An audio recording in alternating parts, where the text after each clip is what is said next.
Assalamualaikum warahmatullahi wabarakatuh. Pada pertemuan kali ini kita akan membahas metode dalam menafsirkan Al-Quran, yaitu pembahasan mengenai tafsir ijmali dan tahlili. Pada zaman sekarang ini kita banyak menemukan berbagai macam kitab tafsir. Di antaranya ada tafsir Jalalain, ada tafsir At-Tabari, tafsir Al-Misbah, dan lain sebagainya. Jika kita membuka semua kitab tafsir ini, maka kita akan melihat beberapa perbedaan di dalamnya. Ada yang kitab tafsirnya hanya berupa satu jilid, tapi ada pula yang sampai berjilid-jilid, bahkan belasan jilid. Begitu pula dengan perbedaan uraian di dalamnya. Nah, apa yang membedakan perbedaan ini? Yaitu karena mereka, para mufasirnya, berbeda dalam metode menafsirkan Al-Quran. Secara garis besar, metode menafsirkan Al-Quran bisa dikelompokkan dalam 4 macam, yaitu ada metode ijmali, metode tahlili, metode muqarron, dan metode maudu'in. Pada pertemuan kali ini kita berfokus pada pembahasan metode ijmali dan tahlili. Nah, pertama, tafsir metode ijmali. Metode tafsir ijmali ialah menafsirkan ayat-ayat Al-Quran dengan cara mengemukakan makna global ayat dengan sistematika penulisan menurut susunan ayat-ayat di dalam mushaf.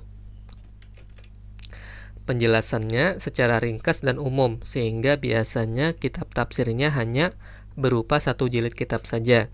Contohnya sebagaimana gambar di samping, yaitu tafsir Jalalain. Contoh yang lain yang merupakan tafsir ijmali yaitu ada tafsir Al-Quran Karim karya Muhammad Farid Wajidi, Al-Tafsir Al-Wasit, dan juga ada tafsir Taj Al-Tafasir. Nah, sekarang kita lihat contoh penafsiran ijmali dalam tafsir Jalalain. Nah, jika kita melihat tafsir Jalalain, ada ayat yang diberi link dalam kurung. Misalnya di sini alif lam mim ini adalah ayat Al-Quran. Sedangkan yang di sampingnya, yang di luar kurung, adalah tafsir ayatnya. Jadi secara ringkas dan umum, contoh alif lam mim, tafsirnya Allahu a'lamu bimuradihi bidzalika. Allah lebih mengetahui dengan maksud itu. Dzalika tafsirnya ay hadza, atau ini. Al-kitabu tafsirnya alladzi yaqra'uhu Muhammad, yang dibacakan oleh Muhammad. Nah, itu adalah contoh tafsir ijmali dalam kitab tafsir Jalalain. Selanjutnya kita lihat apa itu kelebihan dan kelemahan tafsir ijmali. Kelebihannya yang pertama adalah praktis dan mudah dipahami. Yang kedua, bebas dari Israiliyat. Yang ketiga, menggunakan bahasa yang singkat dan dekat dengan bahasa Al-Quran. Kemudian kelemahannya adalah yang pertama, kurang memerhatikan kaitan antara ayat satu dengan ayat lain karena penjelasannya singkat saja. Yang kedua adalah ruang penafsiran yang terbatas. Nah, itulah pembahasan mengenai tafsir ijmali. Sekarang kita masuk kepada tafsir tahlili. Contohnya sebagaimana gambar di samping adalah tafsir Al-Misbah karangan Quraisy Shihab. Itu seorang ulama asal Indonesia.